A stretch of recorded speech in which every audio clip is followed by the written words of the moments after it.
Welcome to the Nursing Theory series, brought to you by the Nursing Classroom. Today, we are going to talk about Florence Nightingale. Florence was born on the 12th of May, 1820, in Florence, Italy. She started studying nursing in 1851 in Germany at the Pastor Theodor Fliedner's Hospital and School for Lutheran Deaconesses. In 1853, she started working as a superintendent of the establishment for gentlewomen during illness at the Harley Street Hospital in London. On the 4th of November 1854, she arrived in Turkey with a group of 38 nurses from England for the Crimean War. In 1856, she returned from the Crimean War. She was fairly famous at the time, due to her courage, so she dressed up differently to be unrecognizable and arrived without anyone noticing at her house in Derbyshire. In 1860, she established the Nightingale Home and Training School for Nurses at the St. Thomas's Hospital with the help of funds raised by the community. In this same year, Florence published her book, Notes on Nursing, where she also published notes on her nursing theory, environmental theory. Let's have a look at this theory. The environmental theory statement is utilizing the environment of patients to assist them in their recovery. Florence said, "What nursing has to do is to put the patient in the best condition for nature to act upon him." This theory's framework is based on the relation between the nurse and the environment with the patient. The concepts on this framework are ventilation and warming, where Florence said, "Keep the air he breathes as pure as the external air, without chilling him." She also defended that the patient should not be too warm or too cold and the temperature should be controlled by an appropriate balance. Light. Florence defended that sick patients needed direct sunlight. Noise. Patient should never be awakened intentionally or accidentally. Bed and bedding. Nightingale believed that beds should be placed in the lightest part of the room and where patients could see out of a window.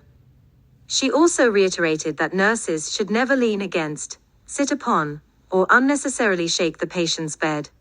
Variety is related to the need of color and form changes and bringing colored flowers or plants.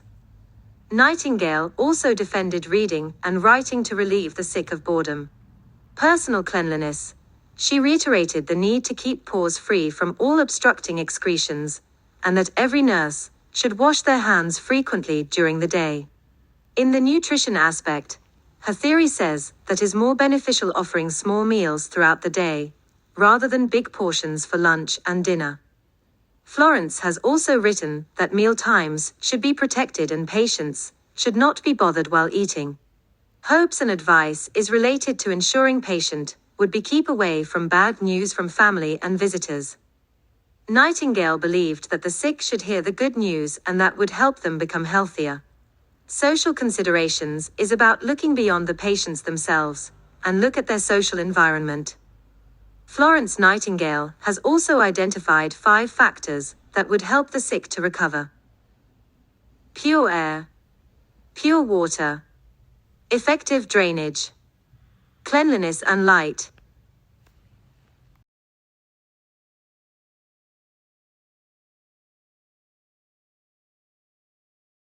However, is this theory still feasible? With the current environmental crisis and global warming, the relation between the environment and the patient is not as Florence predicted.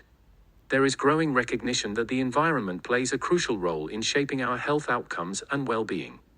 Nowadays, patients are often exposed to a variety of environmental factors that can impact their recovery and overall health. Some of the key environmental factors that can impact patient health include air quality, water quality, noise pollution, and exposure to chemicals and toxins.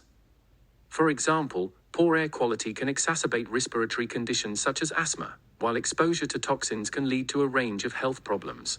Also, while exposure to sunlight is important for overall health and well-being, there can be negative effects of sun exposure on patient recovery.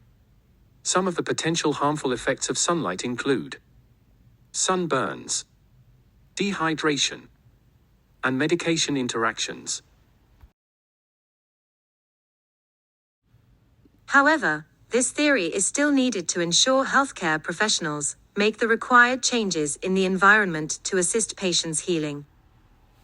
The environmental theory is a fundamental aspect of nursing because nurses must observe their patients regularly and report their clinical status. Has a broader spectrum of applicability that ranges from community settings to intensive care. Emphasizes the relationship between the patient-nurse environment and less on the nursing process. To note that this theory needs to be applied according to the patient's situation, and there is little information related to the psychological and social spheres. What do you think about the environmental theory from Florence Nightingale? Let us know in the comments.